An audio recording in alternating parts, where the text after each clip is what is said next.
Welcome to Keep Going, a podcast about failure and success, hosted by John Biggs. Every week, we talk to an amazing person about a time they failed and what they learned. And remember, when you're going through hell, keep going. Welcome back to Keep Going, a podcast about success and failure. I'm John Biggs. In the show, we have Daniel Aniescu. He's the host of Millennial Masters. He's an entrepreneur, journalist, editor.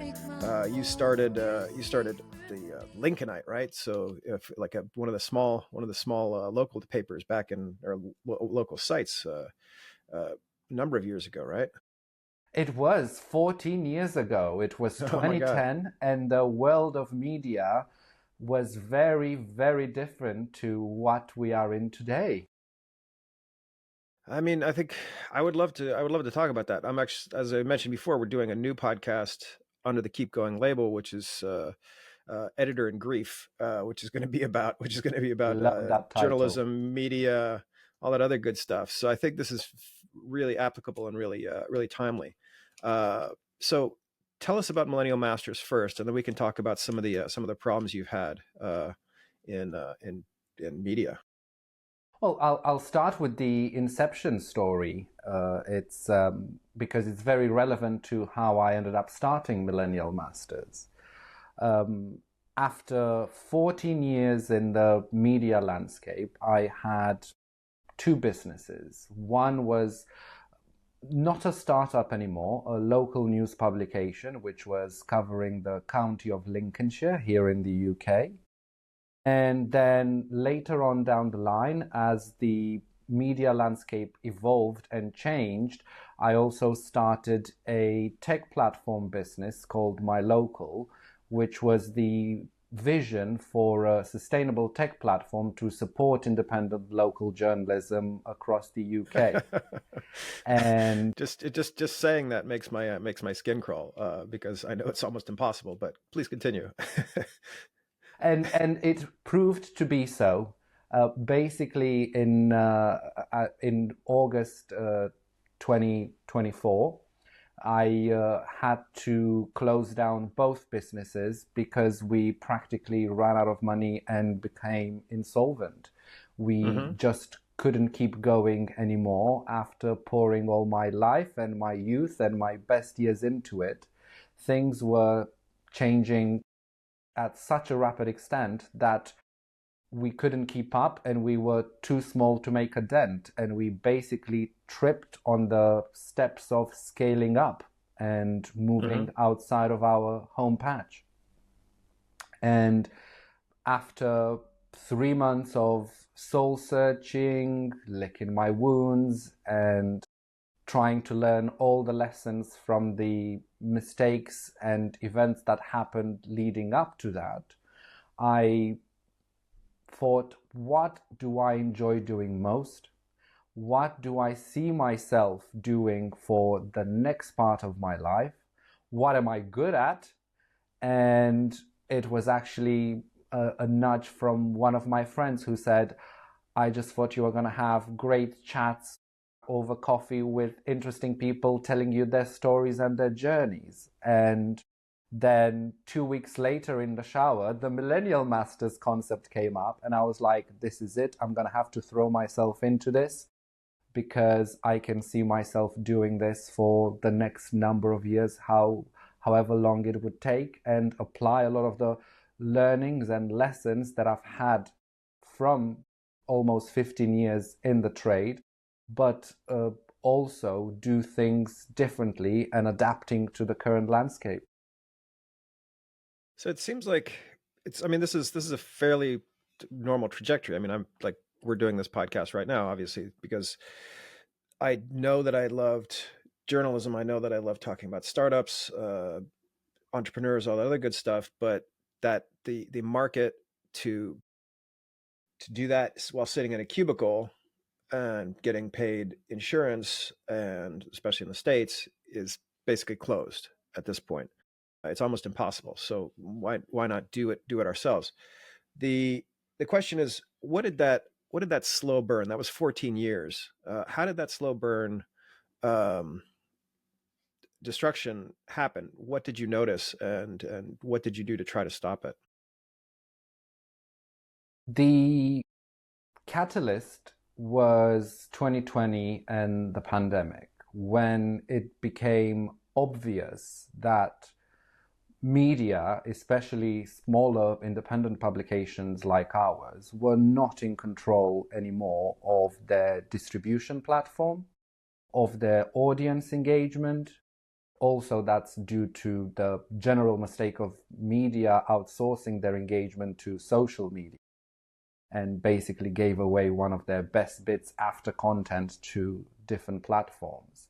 And I realized that we had to build a holistic platform which allowed us to both distribute and monetize our content. And if we're going to get a bit technical, I'm not going to go too much into it, but if we're going to go a bit technical, we were running on a WordPress site, custom, but at the same time turning that one into something that had an engagement system, comments, likes, classifieds, and all the other good bits, basically creating a holistic bundle for local media, were not going to happen on that platform. There wasn't an all-in-one solution that allowed us to do that, and trying to patch together multiple systems was not a way.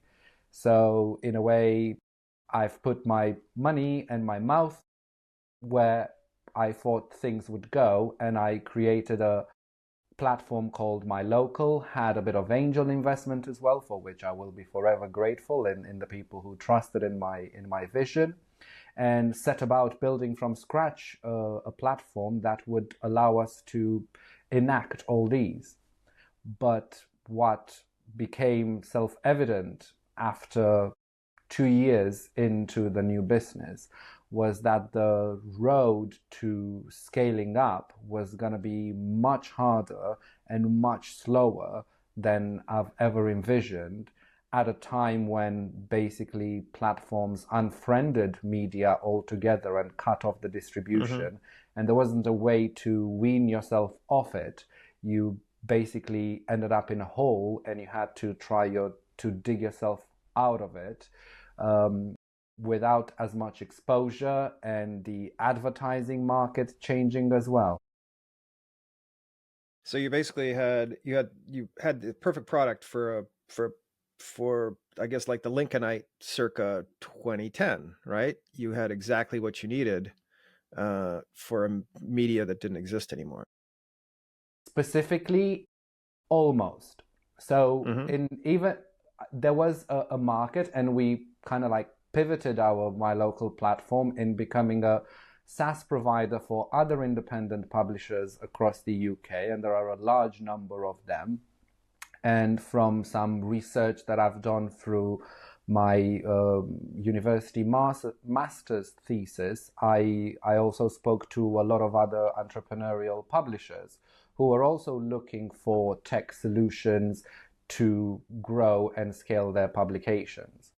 But at a time when the economy was turning and the advertising market was declining for publishers, and so was the audience distribution channels, people were becoming less and less keen on trying new things, and were trying to find proven methods to continue building their businesses and publications. But the problem is that even now, there isn't a silver bullet for the industry. Exactly. So how do we fix media in this case? I mean, you had a very specific experience in local media, and that essentially turns you into somebody who was viewing this holistically. Local media needed help, and you wanted to help fix it. What do you think is the solution now, in retrospect? Maybe I can narrow it down a little bit to local media, because at a national and global scale, the challenges are similar, but there is certainly a different game. And we're talking about the likes of New York Times or the Financial Times when we're talking about subscriptions, and there's a winner takes it all concept, which is actually proven true. If you're the biggest one and the most popular, you will get the bulk of the subscriptions. And I think there is a certain amount of subscription fatigue, and people will subscribe to one, maybe two national publications, but to basically turn your publication from something that was free to access for more than a decade, an entire generation grew up on free access content, and then to start putting your best bits behind a paywall, that was possibly in retrospect one of the undoings of what we were trying to achieve. If you are a new publication starting up based on subscriptions and memberships, then you certainly stand a chance because you're building an audience who is used to that. But if you've been supplying free information for almost a decade and a half, pivoting and changing from that is going to be a much longer slog. And our runway was approximately 18 months, and that wasn't enough. Interesting. Yeah, I mean, it's going to be it would have to be a sea change completely in the industry.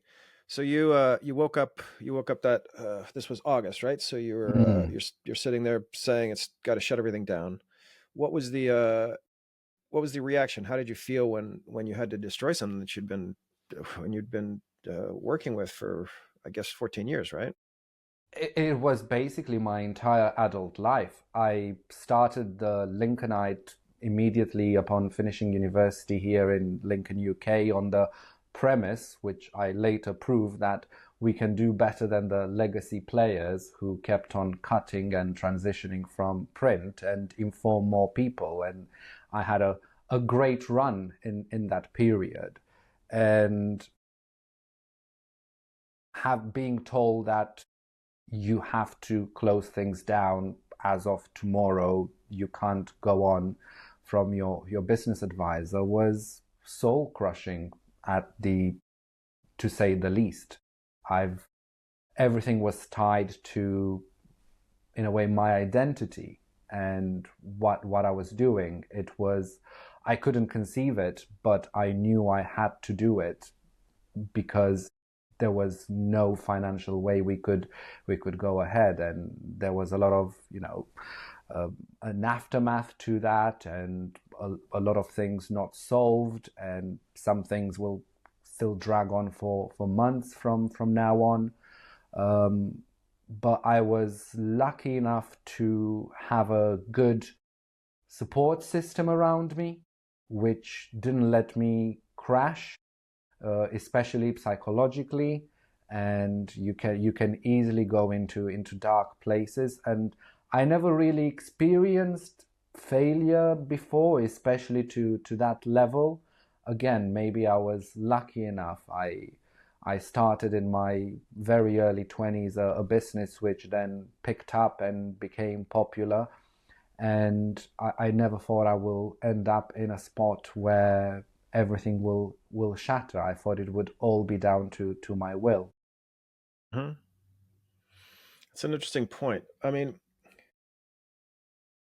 you said that the business was kind of faltering, and I don't want to go too far down a rabbit hole on this, but I think this is vital for an entrepreneur who may not be in your position. How much of this, or it could be in your position, because what you're talking about is a very early success, right? And that, like, what is it?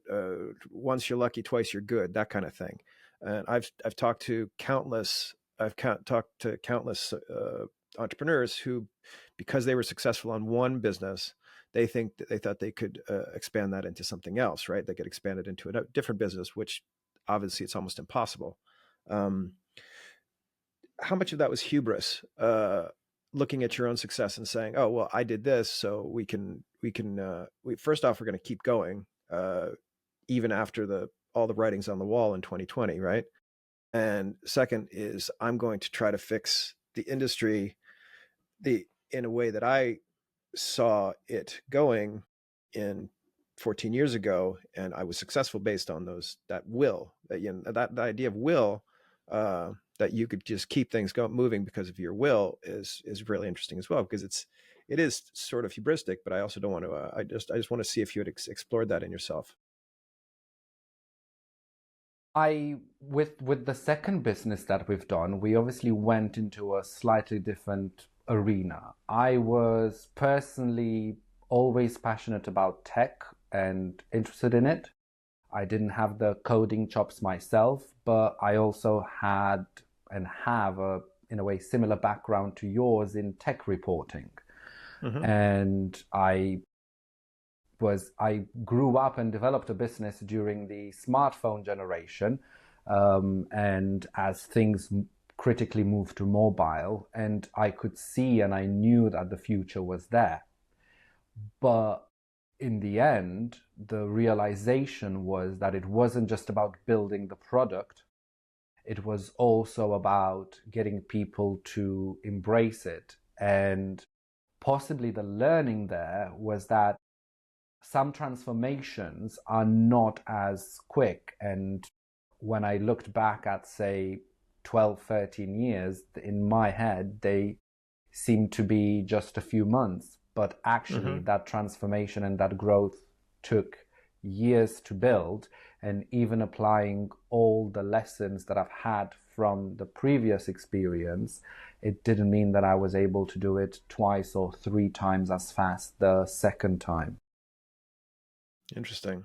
Yeah, I think that's a really important point, I think, especially folks who have had a little bit of success early on. I mean, yours was a roaring success, right? For its time, and then For try its to time and for its recapture that. market, yes. Exactly.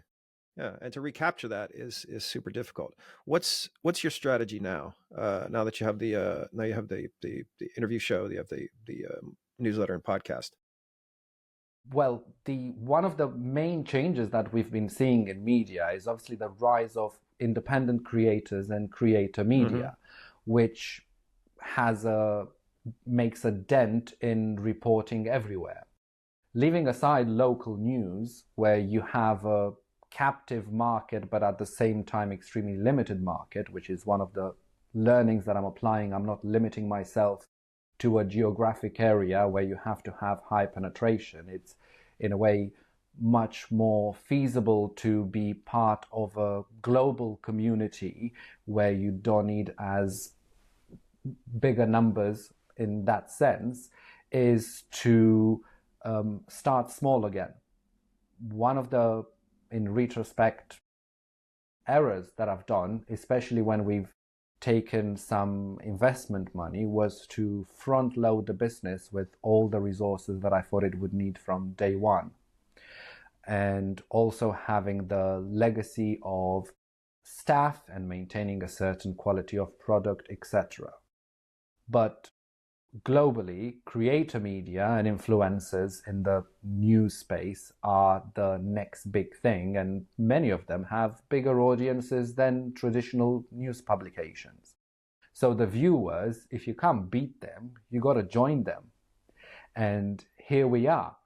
I'm looking at expanding my circle, speaking to as many interesting people in the entrepreneurial, startup and business leadership space, but also finding my niche within that, which, as the title implies, I'm looking at speaking with millennials, in a way, a generation that is underrepresented in news media or in journalism altogether. I would say a lot of people are going for you either get people above it, or right now there's a rush to get into Gen Z, but we're the middle ground generation that hasn't been best represented. Talk to some Gen Xers, and we'll tell you what's going on. I think you're pretty well represented in terms of voice. But I like the concept. I think it's a solid idea. I would say maybe that each generation thinks that they're underrepresented. Okay. Except for Gen X, who gets ignored constantly, but it's a whole different story. Anyway, yeah. So you turned it around. How are things going at Millennium Masters? Well, as we speak now in late December 2024, I'm in my 7th week of running the podcast. So it's very early days.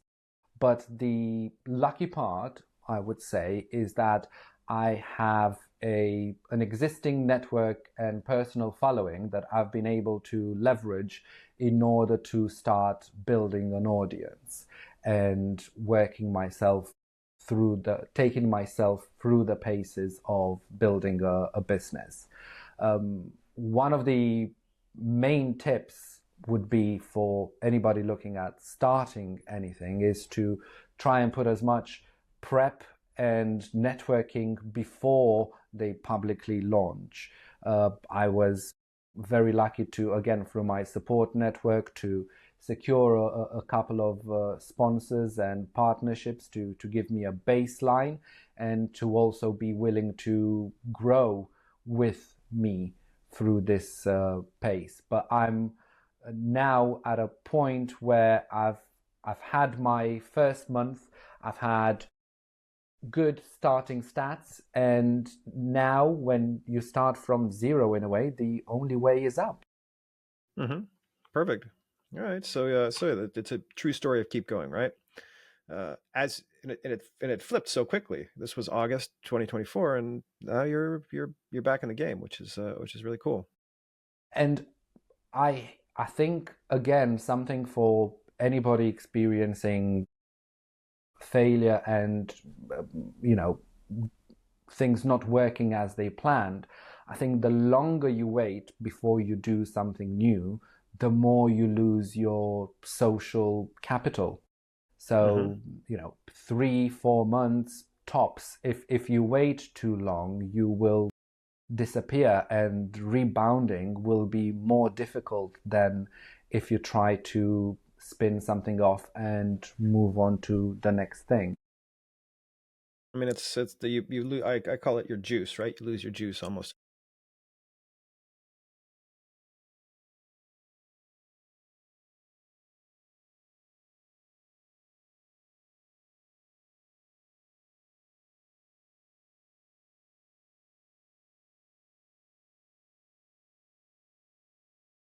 And I borrowed the idea from somebody else. So, I'm going to give him a shout. I'm going to give a shout to Lenny's newsletter. His niche is product managers, but he's been doing some interesting work in the arena.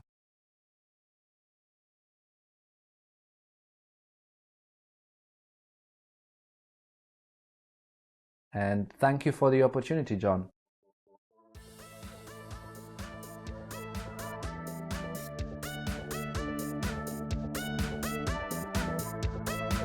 Thank you for listening to Keep Going, a podcast about success and failure. Remember, Keep Going is entirely listener supported. If you're listening to this, please head over to keepgoingpod.com, where you can subscribe to the podcast for as little as $5 a month. This is a labor of love, and every little bit helps. Thanks for listening.